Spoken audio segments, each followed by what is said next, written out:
암이 발생하기 전에 우리 몸이 먼저 변화가 일어나게 됩니다. 바로 림프관이 막히게 되는 림프관 폐색입니다. 림프의 배출이 잘 안 되면 바로 림프관 주머니에 염증이 생기면서 악성 종양으로 발생할 수가 있습니다. 이렇게 림프가 막히게 되는 그 원인들이 여러 가지가 있는데요.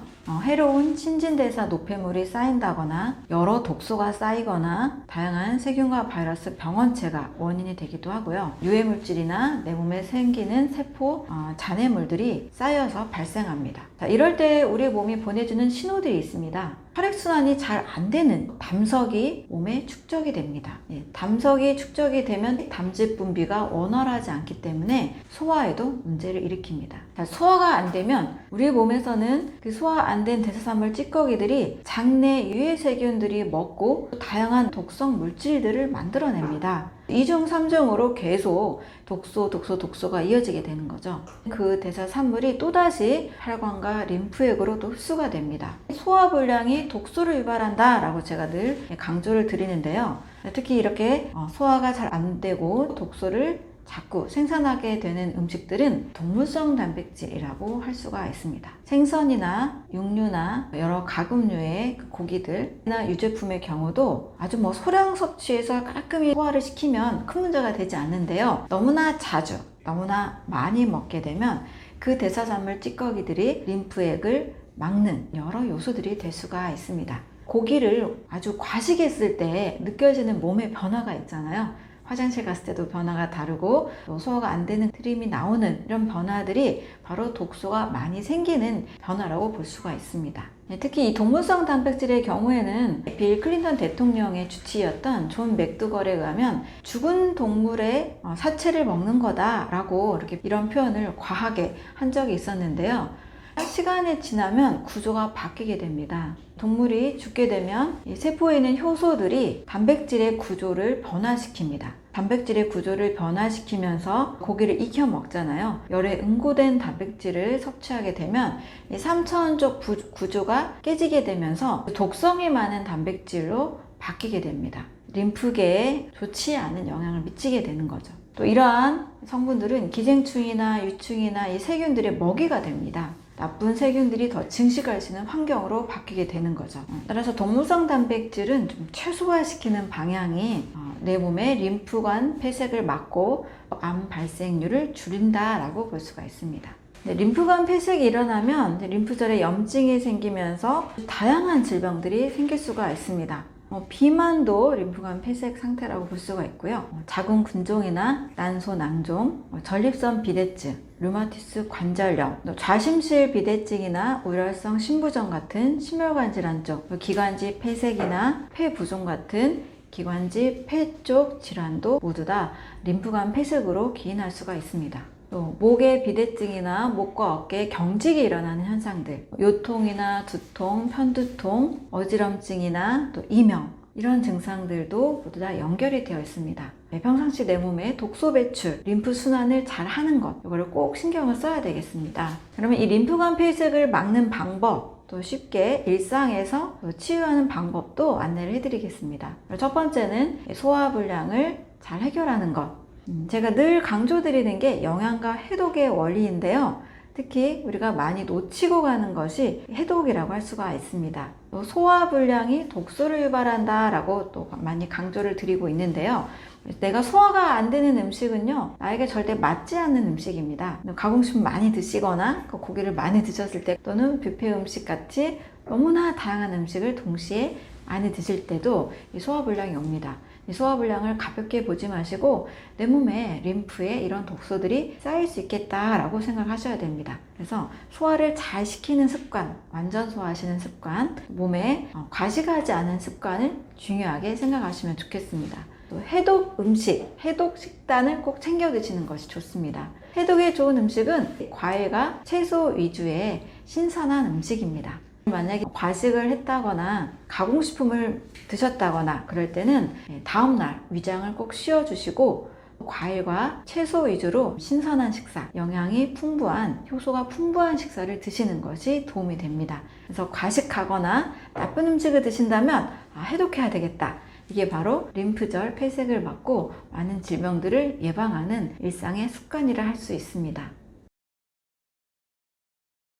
암이 진행되는 첫 번째 단계는 바로 심각한 막힘 현상입니다. 이 막힘은 혈액순환과 림프순환 두 가지를 생각하시면 됩니다. 자동차가 꽉 막힌 도로를 상상해 보시면 돼요. 우리 몸은 혈액순환을 통해서 그리고 림프순환을 통해서 산소와 영양소가 잘 공급이 되고 노폐물이 잘 빠져나가면 건강한 몸을 유지할 수가 있습니다. 그런데 혈액에도 뭔가가 이물질이 많아서 산소나 영양소가 잘 공급이 되지 않게 되는 거죠. 또 몸에 노폐물 독소가 많아서 림프순환을 통해서 잘 빠져나가지 않는 정체 현상이 일어날 수가 있습니다. 자, 이럴 때는 얼굴이 붓는다거나 목이 비대해진다거나 이중턱이 생긴다거나 목이 두꺼워지는 이러한 모습들로 나타나게 됩니다. 이럴 때는 이러한 순환 현상이 잘 일어나지 않고 있다라고 인식을 하시고, 자, 이러한 증상이 바로 암이 진행되는 시작점이라고 볼 수가 있습니다. 두 번째는 이 혈액의 변화입니다. 순환이 잘 안 된다라고 보면 혈액 상태도 문제가 오겠죠. 혈액의 농도가 증가하게 됩니다. 혈액의 농도가 증가하게 되면 끈적끈적한 혈액이란 뜻입니다. 또 혈액의 농도가 증가하면서 모세혈관이 두꺼워지는 비후 현상이 일어납니다. 모세혈관까지 산소가 잘 공급이 돼야 온몸의 조직이 건강할 텐데요. 이 모세혈관 혈액이 농도가 끈적끈적해지면서 산소 공급이 잘 안 되다 보니까 모세혈관이 두꺼워지는 현상으로 나타나게 됩니다. 산소 부족, 이런 것들이 내 몸의 어느 부분에서 계속 일어날 수가 있겠죠. 심장으로 산소 공급이 잘 되지 않아서 심근경색이 일어날 수도 있고요. 뇌졸중이나 다발성 경화증, 섬유근육통이나 알츠하이머, 파킨슨 이런 질환들도 생길 수가 있습니다.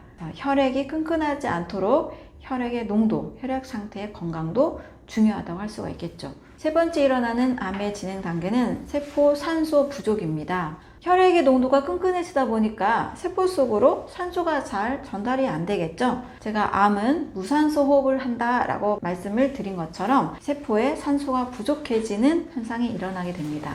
산소 부족 상태는 정상세포가 암세포로 변화되는 환경으로 바뀌게 됩니다.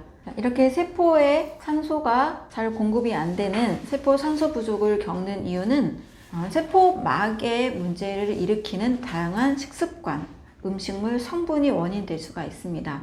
트랜스지방이나 마가린 같은 합성 식물성 기름들이 세포막의 변형을 일으켜서 산소 투과율이 굉장히 줄어들게 됩니다. 이러한 음식물로 인한 세포막 변형이 세포 산소 부족을 가져오게 됩니다.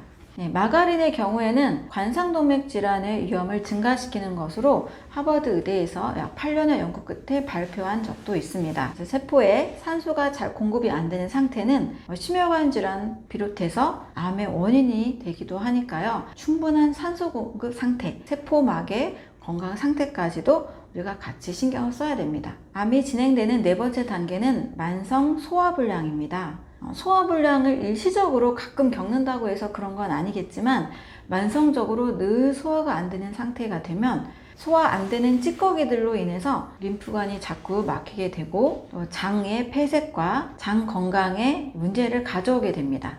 방광암이나 유방암이나 자궁경부암, 췌장암, 전립선암 이런 많은 암들을 경험하신 분들의 경우 평상시 소화가 잘 안 되는 증상들을 늘 가지고 있는 경우들이 종종 있습니다. 자, 소화효소와 대사효소는 상당히 중요한 항암 물질이라고 할 수가 있습니다.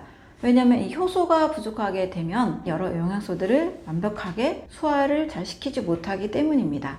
온몸에 효소가 충분한 몸을 만드는 것이 암과 많은 질병을 예방하는 방법이 될 수가 있겠습니다. 자, 다섯 번째로 암이 진행되는 단계는 바로 담관이 막히는 현상입니다. 담관의 기능이 잘 수행이 되지 않는 단계까지 갔을 때 몸은 전체적으로 독소가 증가하고 암이 생기는 환경으로 변하게 됩니다.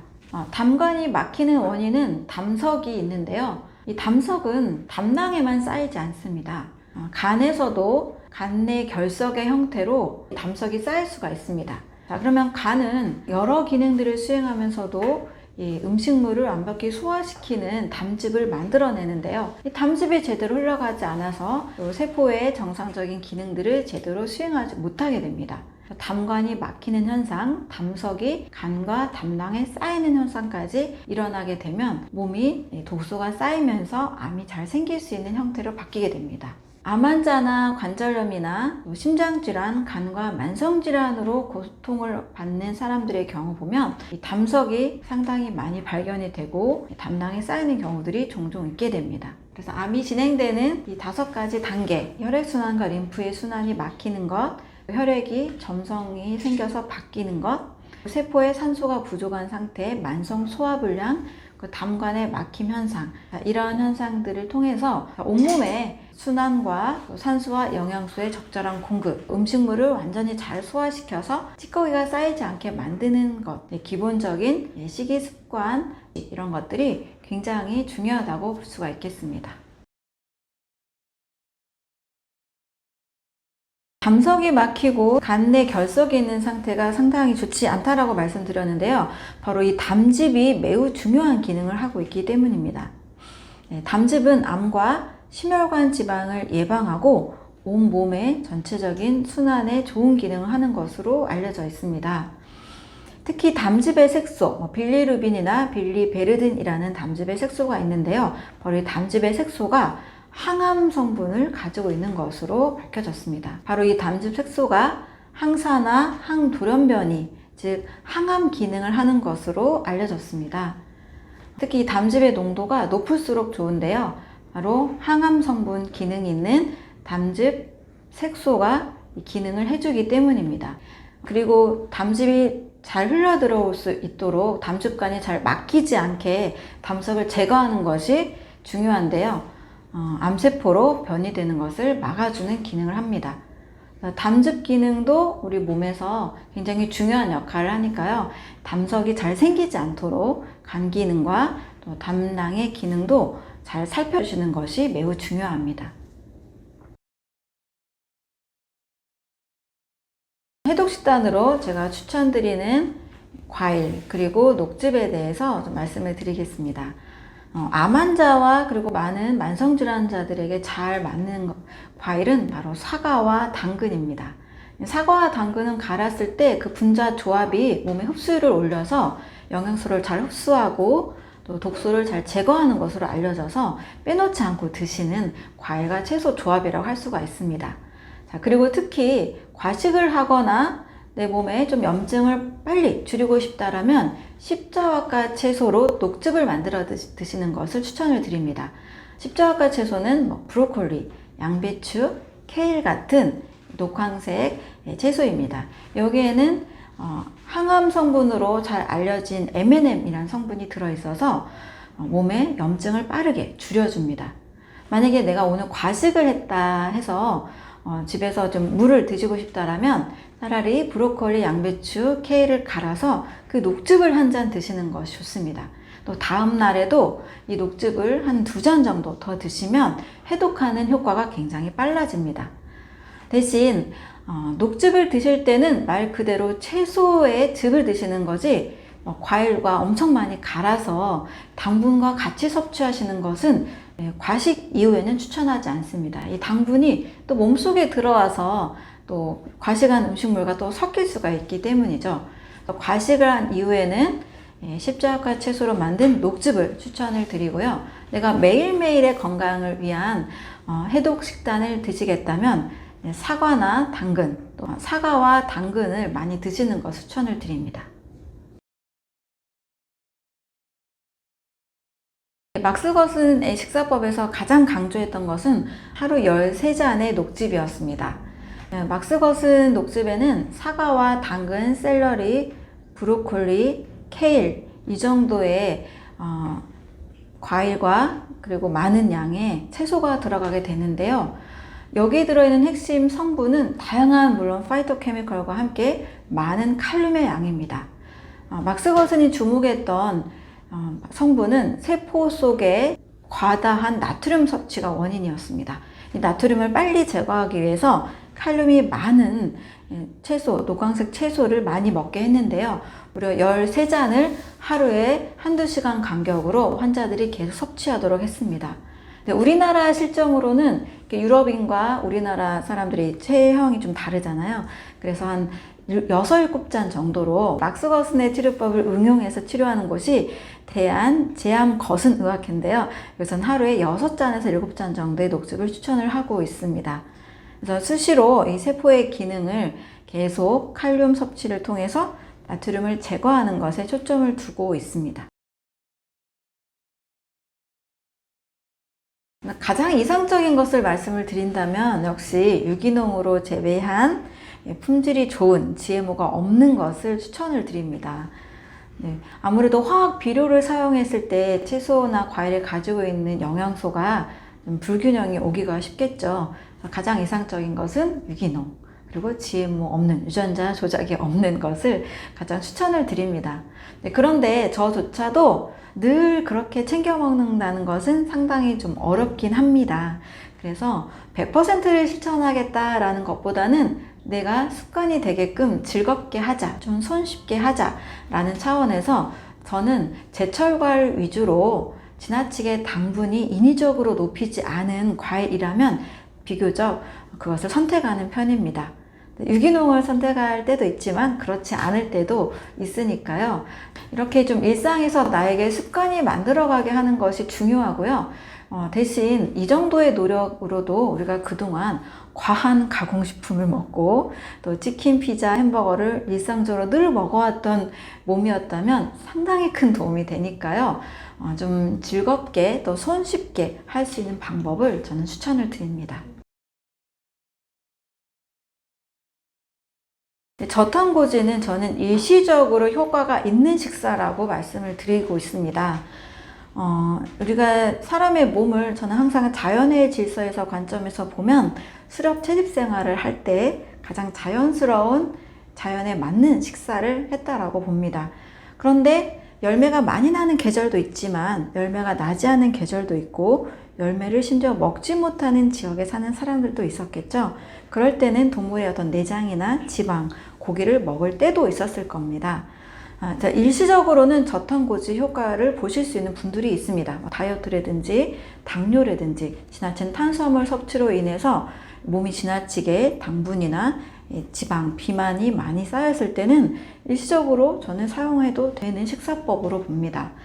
그러나 사람이 너무 장기적으로 탄수화물을 먹지 않으면 어떤 일이 일어날까요? 일단은 지속하기가 매우 어렵습니다. 지방을 많이 먹고 또 지방과 함께 쉽게 과다 섭취하기 쉬운 게 바로 고기입니다. 지방과 같이 붙어 있고 지방만 먹는 건 어렵기 때문에 고기도 같이 먹게 되는 거죠. 고기를 좀 과하게 섭취하다 보면 장기적으로는 간과 신장에 단백질 노폐물이 많이 쌓일 수가 있습니다. 또 탄수화물을 너무 지나치게 먹지 않을 경우에는 우리 뇌에서 상당히 많은 불편함이 오게 돼요. 브레인포그라는 부작용도 오게 되고 또 심리적으로도 짜증이 많이 나고 화가 나고 불안한 이런 현상들도 동반하게 됩니다. 그래서 또 지속적으로 이거를 오랫동안 행복하게 하는 분들이 저는 많지 않은 걸로 알고 있습니다. 네, 먹기도 힘들고 또 먹는 즐거움이 완전히 또 사라지게 되죠. 그래서 일시적으로는 저는 할 수 있고 치료 효과가 있는 식단으로 인정을 하고 있지만 사람이 포도당 섭취하지 않고 탄수화물을 배제하고 산다는 것은 굉장히 저는 자연스럽지 않게 봅니다. 그래서 일시적으로는 활용을 하시되 몸이 좀 어느 정도 회복이 되면 자연에 있는 탄수화물을 또 많이 드시면서 건강하고 행복한 식단을 저는 활용하시면 좋겠습니다.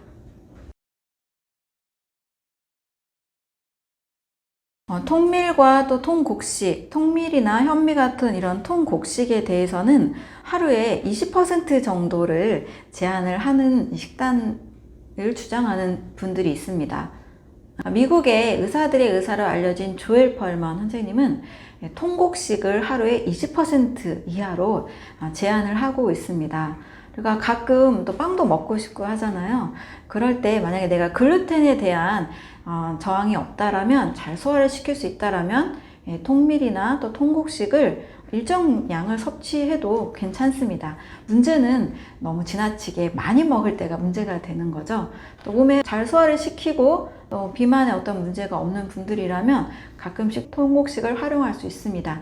단 조엘 펄먼 선생님이나 또 미국의 스코니어링, 헬레니어링도 역시 통곡식을 지나치게 먹지는 않았습니다.